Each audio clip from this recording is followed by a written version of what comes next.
कह रहे हैं, मान लिया कि सत्यपाल मलिक भ्रष्टाचारी है, मान लिया, नहीं, लेकिन मैं नहीं मानता। सत्यपाल मलिक को उसको उसके लिए भी तो उनको आप प्रोसीजर बनाएंगे ना, छापेमारी कर देंगे। नहीं, मैं तो सत्यपाल मलिक को बेदाग मानता हूं, मैं उनको भ्रष्टाचारी नहीं मानता हूं, क्योंकि उन्होंने जो जम्मू कश्मीर में जो काम किया है उसकी सराहना होनी चाहिए। उन्होंने जिस तरह से जम्मू कश्मीर हैंडल किया है वो उसकी सराहना होनी चाहिए, और वो किए है। ऐसा नहीं है कि सत्यपाल मलिक जी की सराहना नहीं करिए, उनका पूरे हिंदुस्तान ने स्वागत किया है उनके काम करने के तरीके का।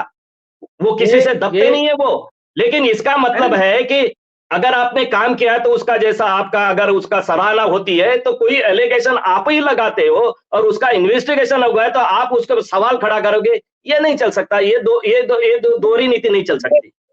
नहीं, आप बिल्कुल सही हैं। मैं दूसरी बात कह रहा हूं कि तो इसको सरकार पहले जांच कराए, सरकार को जांच करानी चाहिए। आपने एक बात कही कि किसी भी एजेंसी पर सीधा जो है आरोप लगाना ठीक नहीं है, तो सुप्रीम कोर्ट ही सीबीआई पर उसको मैं उस पर ये कहा था कि ये तो क्या है, तोता है कि क्या है, बताया था ना भाई। देखिए, एजेंसियां कोई क्या होती है, लोगों का एक समूह है जिसको एक कार्यभार दिया जाता है, और उस एजेंसी के भीतर जो लोग बैठे होते हैं वो संविधान की कसम खाकर जाता है, ये अपेक्षा की जाती है कि ईमानदार होगा। लेकिन क्या आप मानते हैं कि हमारे ही समाज का, हम अपने घर के बेटा बेटी जो भी है जो सरकारी नौकरी करता है उस पर मेरा कमांड है कि वो हमारा लड़का या लड़की ईमानदार है। एजेंसियां भी तो गलत होती है कि नहीं होती है, और एजेंसियां भी सरकार के इशारे पर चलती है कि नहीं चलती। वो बीजेपी की सरकार हो, कांग्रेस की सरकार हो, जिसकी सरकार होती है एजेंसियां उसके इशारे पर चलती है। मैं ये कह रहा हूं एजेंसी गलत है या नहीं, इस बात को हटा दिया जाए। मुद्दा जो है, मुद्दा गलत है या सही है, इसकी जांच होनी चाहिए। तो जांच कौन करेगा? ये जो है हम चिल्लाएं और आप चिल्लाएं, नरेंद्र मोदी प्रधानमंत्री हैं, उनके ऊपर, उनकी सरकार के ऊपर आरोप लगाए गए हैं, तो ये तो उनका काम है जांच कराने का। और जांच गलत है तो आप किसी को भी दोषी ठहराओ, सुप्रीम कोर्ट के जज हो या संवैधानिक पद पर कोई भी बैठा व्यक्ति हो, गलत काम गलत ही होता है। और दूसरी चीज ये है कि अगर मान लीजिए कि हम किसी पर आरोप लगाते हैं तो उसकी जांच तो होनी चाहिए। जांच कौन करेगा? मान लीजिए, मैं सुन लीजिए, मैं एक बात बता रहा हूं, ये मैं अभी एक प्रमाण दे रहा हूं। मैं गया था गुजरात, और गुजरात में मैं एक बड़ी स्टोरी करने गया था।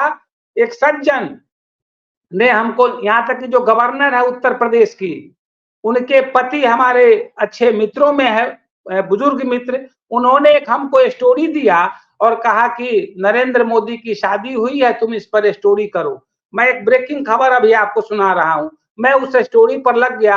I was the first person. मैंने स्टोरी फाइल किया, और फाइल करने के बाद जब वो स्टोरी छपी तो बीजेपी के नेताओं ने प्रेस कॉन्फ्रेंस किया और ये कहा कि अखिलेश जी येलो जर्नलिज्म किए हैं, जो व्यक्ति शादी नहीं किया उसकी पत्नी को ढूंढ कर ले आए। अब सुन लीजिए, अब मैं इसके बाद बीजेपी ऑफिस जाना बंद कर दिया। हमको तो लगा उस समय कि मैं कितना बड़ा झूठा देश के सामने खड़ा हो गया। आज क्या है या तब क्या है, उसके 10 दिन के बाद ही क्या है। मैं ये कह रहा हूं कि मैं गलत हूं तो उसकी जांच करो ना भाई। मैं केवल आरोप कैसे लगा सकता हूं? मेरे आरोप गलत है तो आप मेरी ये जांच कराना सरकार की जिम्मेदारी है। चूंकि उनके पास तंत्र है, पावर है, ताकत है, सब चीज है, हम तो जांच करा नहीं सकते हैं। तो ये जो है जांच कराने, मैं सतपाल मलिक ने अच्छा कहा बुरा कहा, मैं उसमें बिल्कुल नहीं जाता। हो सकता है पॉलिटिकल उसमें दबाव हो या उनकी विचारधारा बदल गई हो, तमाम चीजें हो सकती है। क्योंकि सतपाल मलिक की राजनीति कई धारा पर चली है, कई जगह वो नए पार्टी से जुड़े हटे, लेकिन एक चीज है कि वो समाजवादी विचारधारा के एक जाइंट लीडर रहे हैं और आज भी हैं। मैं ये कह रहा हूं कि सतपाल मलिक ने जो भी आरोप लगाए हैं, मलिक में भी खोट है। देखिए, सतपाल मलिक में भी खोट है, उनकी कंसिस्टेंसी में भी खोट है। वो क्या करते हैं, क्या बोलते हैं, ये सब अलग विषय है। अब हमारा विषय सिर्फ इस पर, हम उस मुद्दों पर नहीं जाते हैं। हमारा सिर्फ मुद्दा ये है कि सतपाल मलिक एक गवर्नर थे और बीजेपी के गवर्नर थे, सरकार के गवर्नर थे, बीजेपी पार्टी की तरफ से थे। वो गवर्नर जब बने, जब उन्होंने आरोप लगाया तो उनको हटा करके 2-3 और राज्य में आपने क्यों रखा, 2 राज्यों में? और उसके बाद जब इस्तीफा दिया, जब उन्होंने आरोप लगाया, तो अब ये मेरे सिर्फ प्रोसीजर पर सवाल है कि आप छापेमारी क्यों कर रहे हैं? आप पूरी तरह से जांच कीजिए, उनको इन्वेस्टिगेशन में बुलाइए, अगर वो सहयोग नहीं करते हैं तो फिर आप उनके खिलाफ कार्रवाई कीजिए। लेकिन ये जो छापेमारी की जो एक परंपरा चल पड़ी है, छापा मार दिया, उसको इंटिमिडेट कर दिया, वो अगर हमारे साथ आ गए तो वेल एंड गुड, नहीं तो खराब। अशोक चौहान का श्वेत पत्र में नाम रखा, अशोक चौहान को अपने साथ ले लिया, राज्यसभा का सीट दे दिया। अरे सवाल ये दुनिया देख रही है सबके सामने में, ये किस प्रकार का मानदंड आप बना रहे हैं समाज में? कैसा मानक बना रहे हैं आप समाज में? इसको एक और सवाल से जोड़ा जा सकता है कि जो अभी जो जितने भी मुख्यमंत्री पर दबाव डाले गए, कुछ जेल गए, कुछ जाने वाले हैं, वगैरह वगैरह, तो मैं मानता हूं कि एजेंसियां अपने तरीके से इन्वेस्टिगेशन करती है और पॉलिटिकल दबाव भी होता है। लेकिन मैं आपसे एक सवाल कर रहा हूं कि जो यही एजेंसियां जिन नेताओं पर पहले दबाव बना रही थी, केस दर्ज की थी, एफआईआर किया था, उसके चार्जशीट में नाम थे, और वो बीजेपी में चले गए, तो वो पाक साफ कैसे हो गए? उनके बारे में अब वो केस खोलना भी बंद कर दिया उन्होंने, उसकी चर्चा भी नहीं करता है। बीजेपी के किसी नेता से पूछिए तो केवल हंसता है, मुंह उधर घुमा लेता है। ये तो बड़ा विचित्र कहानी है। तो सवाल यही है कि आप जांच करो, हम गलत है तो हमको दंडित करो, क्योंकि कानून सबके लिए बराबर है। क्या आपको नहीं लगता कि कानून का भी बेजा इस्तेमाल किया जा रहा है? इसी देश में हो रहा है ना। मैं ये नहीं कह रहा हूं कि यही सरकार कर रही है। जिस सरकार सुनिए हो गया, आपने हंसा दिया मुझे, हालांकि ये सीरियस मामला है। सूर्यकांत जी ये कह रहे हैं कि बीजेपी के नेता से जब ये पूछते हैं वह आरोप लगाया था, वो आपके पास चले आ गए, इधर हट करके हंसते हैं, मुस्कुराते हैं। अरे ये जो है ना, हमको डेली बात होती है बीजेपी के नेताओं से, बड़े बड़े नेता है, कहते अरे भाई साहब सब छोड़िए ना, घर परिवार का क्या हाल है भाई बताइए। हम कह रहे बताइए।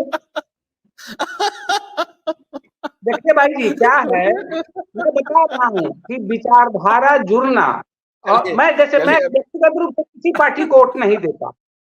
मैं बता रहा हूं, क्योंकि मैं रिपोर्टिंग का आदमी रहा हूं, मैं बहुत लोगों को बड़ी अच्छी तरह से जानता हूं। मैं संसद में 18 साल तक कवर किया। मैं अब सारी चीजें छोड़ दिया, चलिए उम्र भी हुई और तमाम चीजें। मैं एक चीज जानता हूं कि इतना बड़ा झूठा कम्युनिटी, ये पॉलिटिकल वो लोग जो होते हैं इतने बड़े झूठे होते हैं। मैं कांग्रेस के दर्जनों नेता को जानता हूं, भाजपा के दर्जनों नेता को, अब नेता नहीं, टॉप लीडर्स के बारे में बता रहा हूं। मैं अटल जी का पैर दबाता था। अब सुन लीजिए, मेरे इतने आप रहने दीजिए। लेकिन मैंने तो उसका कोई लाभ उठाया नहीं। सुनिए अब आप रहने दीजिए। तो मैं ये कह रहा हूँ, रहने दीजिए, ये मामला सीरियस है, अब रहने दीजिए, अब इसको छोड़ दिया जाए यहाँ पे। अब हम सूर्यकांत जी आखिरी टिप्पणी कर दीजिए, क्या सत्यपाल जी को जेल भेजेंगे या सिर्फ वो डरा करके छोड़ देंगे? तो मुझे नहीं लगता, एजेंसी ऐसा कुछ करती नहीं है। एजेंसी के ऊपर मेरा पूरा विश्वास है और एजेंसी अपने अच्छी तरीके से काम करती है। और अखिलेश जी कैसे इतने बेडरूम तक तो मैं किसी नेता के यहाँ गया नहीं, उसको तो मुझे पता नहीं है। 30 साल की मेरी भी पत्रकारिता हो गई है, लेकिन मेरा एजेंसी के ऊपर पूर्ण विश्वास रहता है। देखिए, एजेंसी में कुछ अधिकारी ऐसे हो सकते हैं जो भ्रष्ट है, लेकिन मैं एजेंसी को बिल्कुल नहीं कहूंगा। आदमी गलत हो सकता है, एजेंसी गलत नहीं हो सकती है। उसका आदमियों का इस्तेमाल कर लिया सकता है, एजेंसी बिल्कुल गलत नहीं हो सकती है। और मैं आप सभी लोगों से रिक्वेस्ट करता हूं, ये जो ट्रेंड चल रहा है कुछ सालों से, एजेंसियों को गलत ठहराना, उनके ऊपर एलिगेशंस लगाना, ये सही नहीं है। देश की सुरक्षा के दृष्टि से और आम पब्लिक के दृष्टि से बिल्कुल अच्छा नहीं है। मुझे आप एक चीज दिखाइए कि उदाहरण के तौर पर हमने आदर्श घोटाला का विषय निकाला है। कौन सा ऐसा नेता है जो भाजपा का हो या फिर कांग्रेस का हो, जैसा अब कांग्रेस वाले आरोप लगा रहे हैं ना आदर्श घोटाले का उनके ऊपर, इसलिए अशोक चौहान इधर आ गए। आप गए वो कोर्ट में, आपने विषय रखा है कि चलो कि अशोक चौहान जी का केस खोल लीजिए, मैं जाता हूँ कोर्ट में, हाई कोर्ट में जाता हूँ, सुप्रीम कोर्ट में जाता हूँ, किसमें है दम ये? नहीं करते ये लोग। इन सब ये जो लोग बोलते हैं ना, जिनकी हम पैरवारी करते हैं कुछ लोगों की, ये एजेंसियों को और ये षड्यंत्र है। मैं तो अभी मैं आज के इसमें बोला नहीं इसलिए, नहीं तो सत्यपाल मलिक जी के बारे में मुझे भी कुछ जानकारी है, लेकिन वो मैं अभी साझा नहीं करूंगा क्योंकि उसका मुझे फुल प्रूफ मेरे पास नहीं है। कहाँ से पैसा आता है, ये क्या करते हैं, और ये मुझे आज का नहीं है, 9 महीने पहले से मुझे पता है कि ये क्या करने वाले हैं फरवरी में। ये जानकारी मुझे 9 महीने पहले से ही, ये फरवरी में दिल्ली के अंदर क्या करने वाले थे। पहले ISI पैसा देता था, अब चीन पैसा दे रहा है। कौन कौन इसके अंदर है ये मुझे पता है, लेकिन उसका ये मैं अकोला के अंदर दूर दराज के अंदर में रहता हूँ, लेकिन मेरे पास भी इनपुट्स है, लेकिन प्रूफ नहीं होते। लेकिन मैं समझना, मैं यानी मीडिया के ऊपर ये नहीं देना चाहता क्योंकि उसके पास मुझे पूरा जानकारी नहीं है। ये तो मैं एलिगेशन तो मैं भी लगा सकता हूँ बड़े बड़े कहाँ से पैसा आता है तो, लेकिन वो मैं नहीं कहूंगा। लेकिन आशुतोष जी, लेकिन है, मैं सिर्फ एजेंसी से कह रहा हूं कि आपका जो प्रोसीजर है, हो सकता है कि आपका प्रोसीजर बहुत अच्छा हो, मैं इस पर कोई आपत्ति नहीं कर रहा हूं, लेकिन आप जो छापेमारी कर रहे हैं, सिर्फ संदेश ये जा रहा है कि आप इंटिमिडेट कर रहे हैं, डरा रहे हैं, धमका रहे हैं।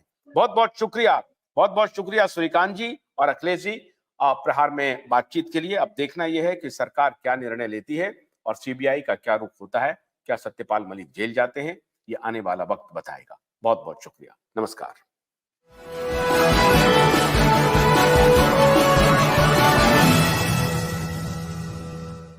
भोलानाथ का ब्रश कटर एक बैटरी से चलने वाली मशीन है जिसका चार्जिंग समय 3.5 घंटे है। इसे हम 6 से 8 घंटे बिना रुके चला सकते हैं। एक बार चार्ज करने पर ये 16,000 स्क्वायर फीट गेहूं, चावल, बजरा, जोवर के खेत काट सकता है, जबकि इसी कार्य को पेट्रोल ब्रश कटर 1,000 रुपए पेट्रोल का खर्चा करता है।